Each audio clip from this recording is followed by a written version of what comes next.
versículo de número 36 somente.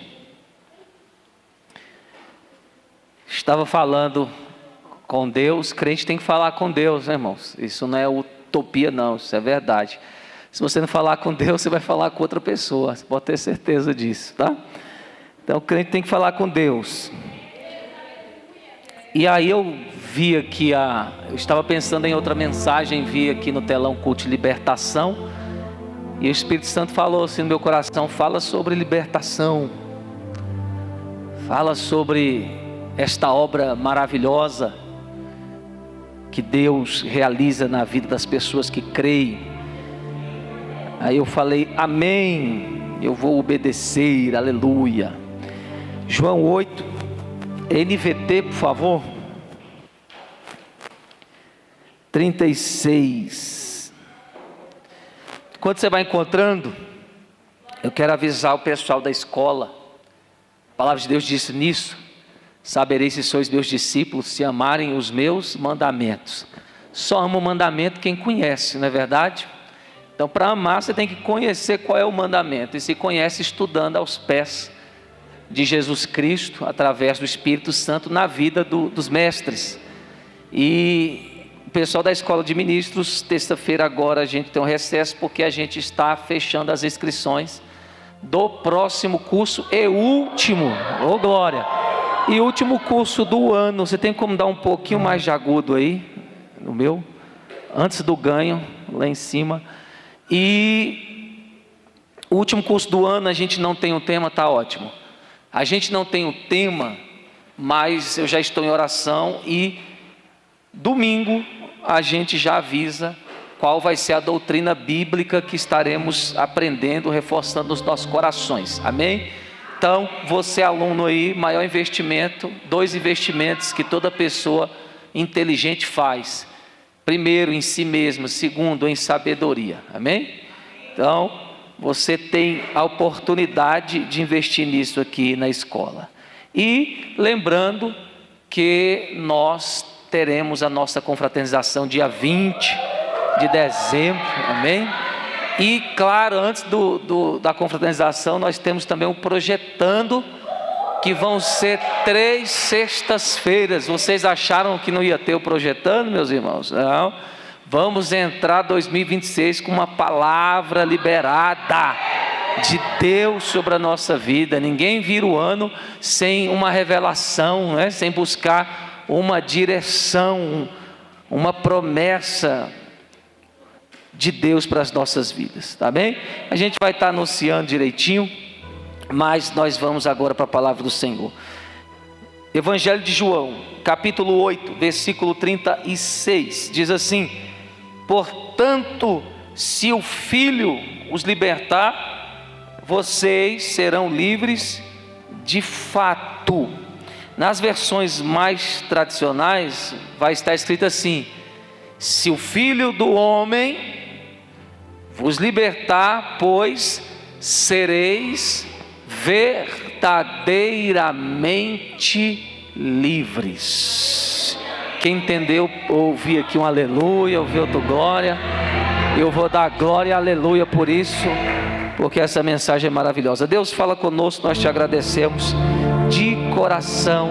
Nós te pedimos, Senhor, nós queremos ser abençoados pela sua voz, pela sua palavra, que nos liberta e nos transforma. Amém. Pode se assentar glorificando o Senhor. Se é pentecostal, não cesse de falar em línguas estranhas. Eita glória, aleluia. Meus irmãos, as versões tradicionais, como falei, fala Filho do Homem. E muitas das pessoas não sabem por que Jesus se apresentava muitas vezes como Filho do Homem. Por quê? Porque ele estava dando uma resposta ao tentador, a Satanás. Se você for olhar textos como Mateus capítulo 4 e outros, você vai ver que Jesus, quando está sendo tentado pelo diabo, o diabo não quer tirar a identidade de que ele é filho, embora isso não seja errado e muitos preguem assim. Mas este não é o cerne. Se você fazer uma leitura exegética, uma leitura profunda, você vai ver que o diabo sabe sim que Jesus é filho. Só que a questão é que Satanás queria que Jesus quebrasse os princípios, agisse de forma errada para obter um resultado independente do meio. Toda vez na nossa vida que nós vemos um resultado que parece ser bom para nós, mas o que você tem que fazer fere os princípios de Deus, fere a palavra, é o diabo que está no negócio. Ainda que você ache, mas eu vou me dar bem, mas eu vou ganhar com isso, mas se está fazendo errado, a consciência está acusando, é o diabo que está soprando no seu ouvido. E ele fez isso com Jesus. A questão é, Filho do homem, Jesus ele deixou bem claro que ele veio não para usar o seu poder como Deus, mas ele veio como homem, ainda sendo 100% Deus, ele não poderia usar nada do seu poder divino para ser o exemplo para nós, porque se Jesus roubasse, vamos dizer assim, se Jesus enganasse, ludibriasse, Jesus perderia. E o diabo queria que Jesus perdesse. Então, se Jesus age igual ele falou assim: Pedro, você não sabia que eu poderia enviar aqui 12 legiões de anjos para me livrar desta prisão, dessa cruz? Jesus está dizendo: eu posso mandar raio, eu posso matar todo mundo, eu posso sentar na cadeira de rei agora, mas não vou. Aleluia. Mas não vou, porque o tratado não foi esse. Eu tenho que viver aqui, ser exemplo como homem. Por quê?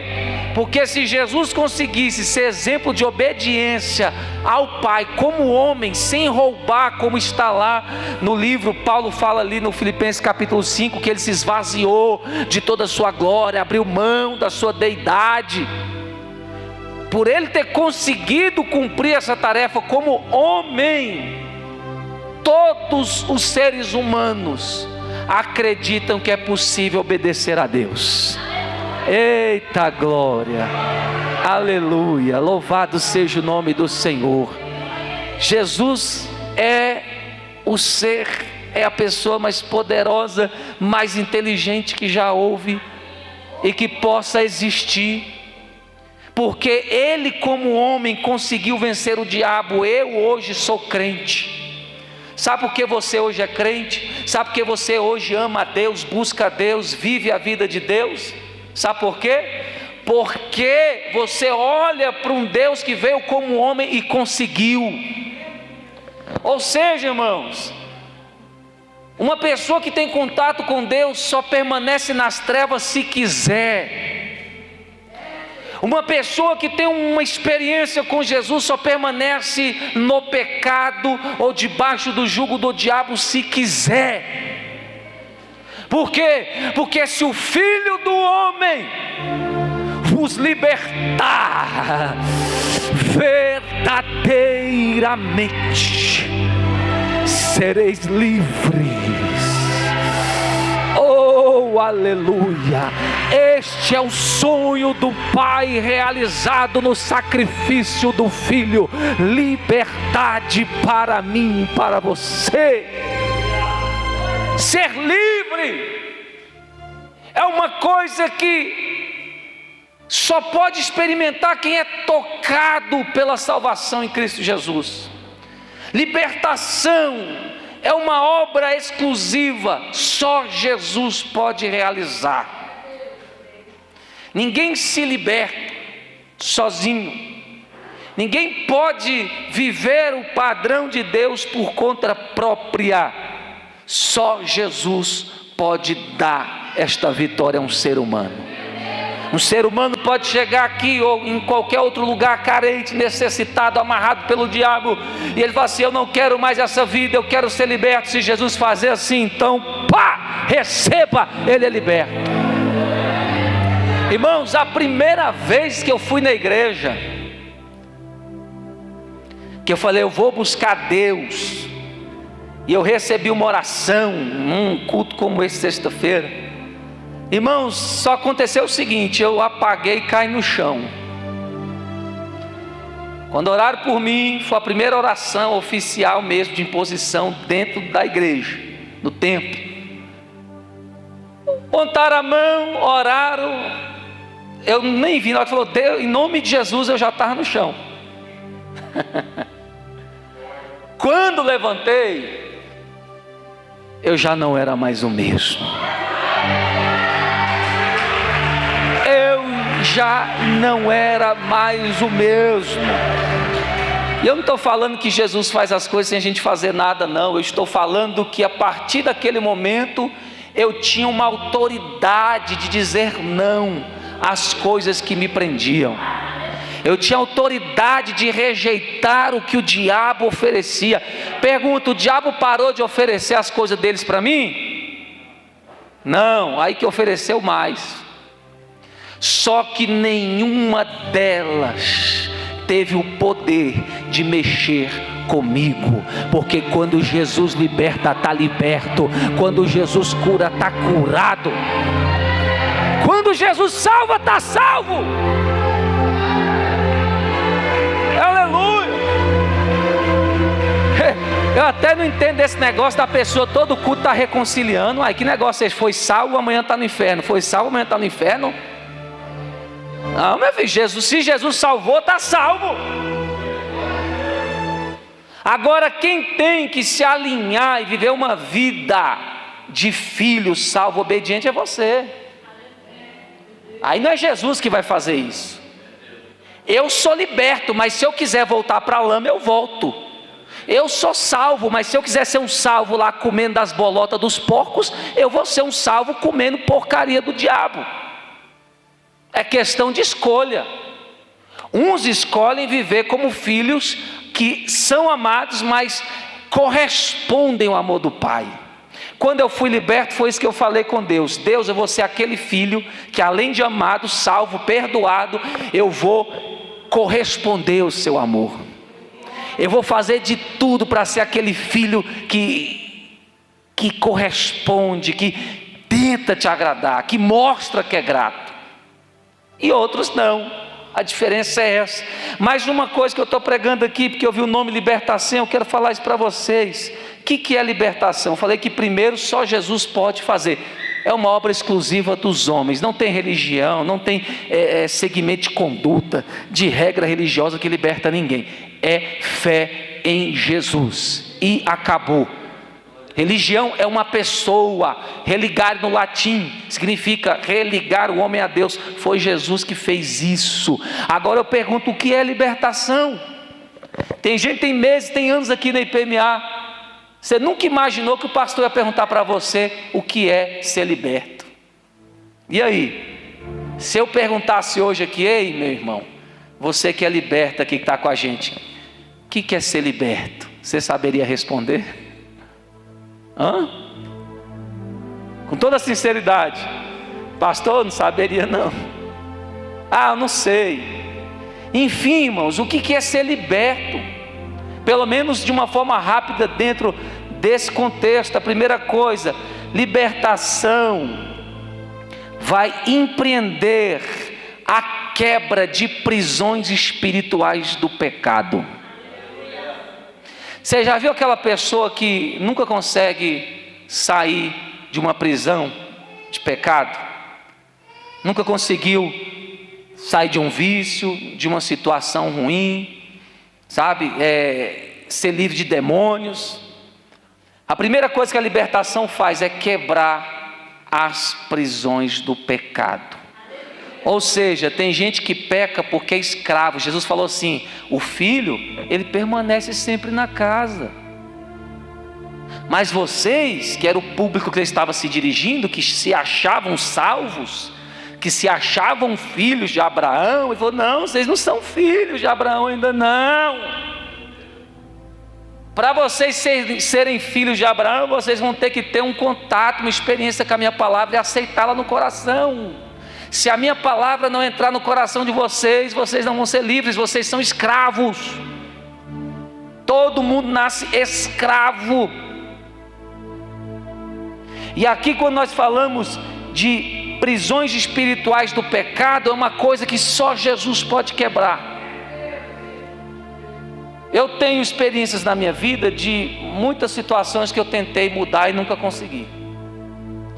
Um dos motivos de eu desanimar da vida, de tudo, eu falei, não tem jeito mesmo para mim. Porque o diabo lança essa mentira, né? Por quê? Porque você está tentando por justiça própria. Você está na lei. Lá Paulo falou que quem anda na lei, anda no Antigo Testamento, anda na maldição.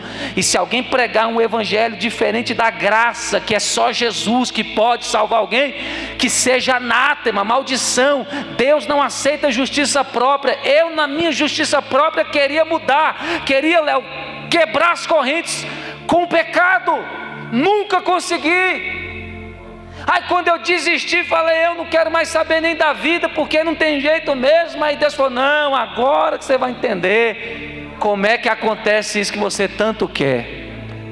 Sou eu que posso te libertar, sou eu que vou te libertar, e o meu nome será glorificado.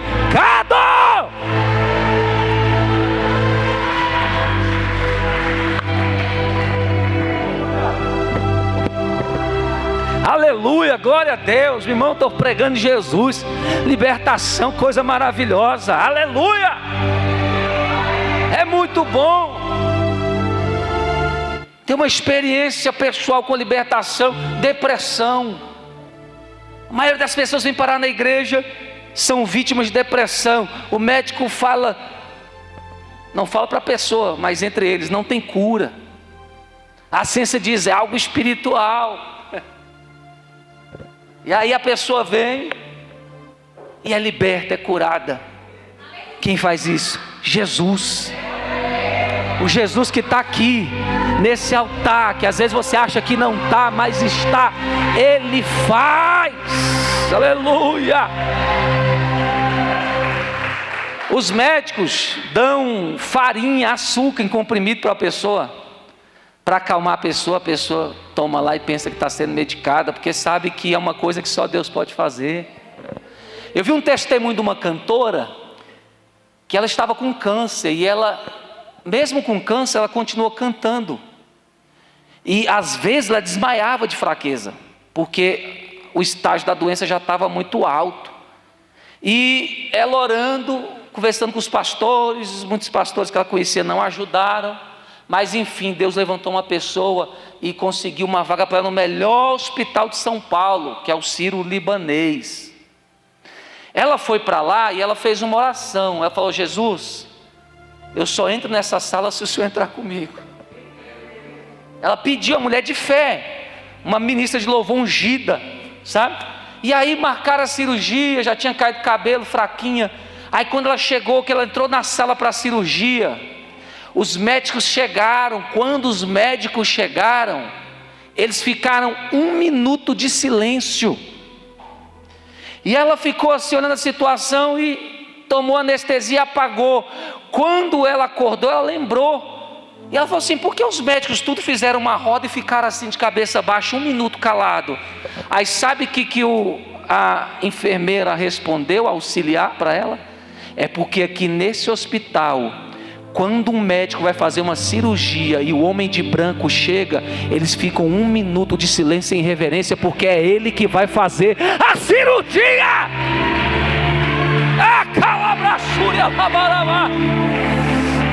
Esse Jesus liberta, irmão, do corpo, da alma.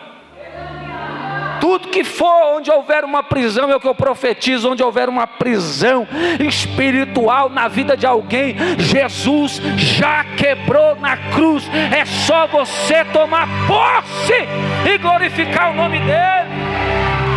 Aleluia. Segunda coisa, o que é libertação? E o diabo prende milhares de pessoas, até religiosos, líderes, pastores, que não tiveram uma experiência com a libertação em Cristo Jesus. Se chama medo. O diabo trabalha com medo. O império das trevas trabalha com medo. O reino da luz é diferente. Quando você é transportado, esse sentimento não pode mais ter domínio sobre você. E você já viu que muitas pessoas vêm para a igreja e continuam dominadas pelo medo? Você já viu que uma pessoa dominada pelo medo, ela não rompe, ela não é feliz, ela não tem graça, ela não consegue alcançar o seu potencial. Gente, eu cresci ouvindo que Deus castiga seus filhos. Graças a Deus que tem a Bíblia. Deus não castiga seus filhos não, irmão. Você, Deus vai me castigar. Se você é filho, não vai castigar não. Então por que eu estou passando isso? Porque você é um filho desobediente. Porque você está procurando a consequência das suas próprias escolhas. Mas o pai fala, não vai por aí, não faça isso. E muitas vezes os filhos fazem o quê? Ao contrário. Mas o medo, Jesus liberta do medo. Tem gente que tem medo de doença, medo de ficar careca, medo de não comer, acho que é mais para Débora, medo de não comer, sabe? Medo de não casar, medo de morrer. Irmão, o diabo fala tanta coisa para te colocar medo, mas deixa eu falar uma coisa, ele não pode tocar num filho de Deus. Quando você é filho, você é propriedade de Deus. Ainda que haja disciplina, quem disciplina é Deus. Disciplina é uma coisa, punição é outra. Deus não vai te punir. O que é punir? O menino pegou, ligou o fogão. O que a mãe faz? Você mexeu com fogo, não é perigoso? Pera aí, pega a mão do menino, liga o fogo e põe no fogo assim, queima. Tchá! O menino... que é isso? É para você aprender, não mexer no fogão e com fogo. Isso é punição, isso é a lei. E tem igreja, irmão, que os líderes ainda pregam na lei. Coitado dessas ovelhas, irmão, tudo oprimida, porque ele ainda é vítima do medo, da punição. Agora quando você tem um encontro com Jesus, não é punição, é disciplina. Em Jesus, que é a graça que Paulo falou, aí vocês têm que pregar a nova vida, a filiação, a libertação em Cristo. O filho mexeu perto do fogão, você senta e explica. Fala, filho, você não pode mexer com fogo, porque pode causar um acidente, vai te fazer mal. Tá bom? É disciplinar, é estar atento a conduzir para que o filho cresça. E é difícil, irmão, para a gente assim mais antigo entender isso, porque a gente cresceu na base da porrada, da pancada. Essa geração aí reclama à toa. Que a gente, meu filho, já respondeu, já está com... a sandália já voou no meio da fuça, sai desnorteado.